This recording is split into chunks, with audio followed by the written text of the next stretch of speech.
আসসালামু আলাইকুম, সবাইকে আমন্ত্রণ জানাচ্ছি আমার দেশ টপ নিউজে। সঙ্গে আছি আমি হুমায়রা নাওশিন।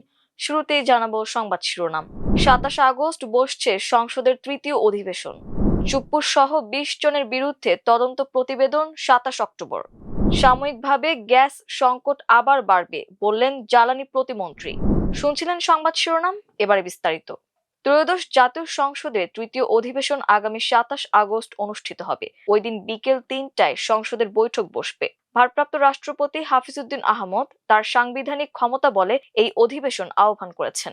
মঙ্গলবার জাতীয় সংসদ সচিবালয়ের সচিব ব্যারিস্টার মোহাম্মদ গোলাম সরোয়ার ভূঁইয়া স্বাক্ষরিত এক বিজ্ঞপ্তিতে এ তথ্য জানানো হয়। চলতি সংসদের দ্বিতীয় অধিবেশন গত 15 জুলাই শেষ হয়। সংবিধানের বিধান মতে সংসদের দুটি অধিবেশনের মধ্যবর্তী বিরতি 60 দিনের বেশি হবে না। এদিকে রাষ্ট্রপতি নির্বাচন উপলক্ষে আগামী আগস্ট মাসে সংসদের একটি বিশেষ বৈঠক অনুষ্ঠিত হবে।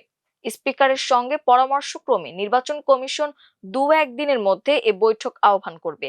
সংসদের ওই বৈঠকে প্রধান নির্বাচন কমিশনার নির্বাচন পরিচালনা করবেন। দুর্নীতি, প্রতারণা ও অবৈধ বল প্রয়োগের মাধ্যমে অর্থ আত্মসাতের অভিযোগে সাবেক রাষ্ট্রপতি মোহাম্মদ শাহাবুদ্দিন চুপ্পু সহ 20 জনের বিরুদ্ধে মামলার তদন্ত প্রতিবেদন দাখিলের জন্য আগামী 27 অক্টোবর দিন ধার্য করেছে আদালত। আজ মঙ্গলবার ঢাকার মহানগর সিনিয়র স্পেশাল জজ শাহজাহান কবির এই আদেশ দেন। এদিন তদন্ত প্রতিবেদন দাখিল করতে না পারায় বিচারক আগামী 27 অক্টোবর দিন ধার্য করেন। আদালতের বেঞ্চ সহকারী রিয়াজ হোসেন এ বিষয়ে নিশ্চিত করেছেন।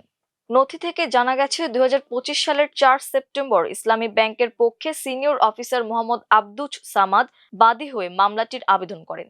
আরজি থেকে জানা গেছে ব্রিলিয়ান্ট বিজনেস কোম্পানি লিমিটেড ইসলামী ব্যাংক বাংলাদেশ পিএলসির 7,75,36,393টি শেয়ার অধিগ্রহণ করে।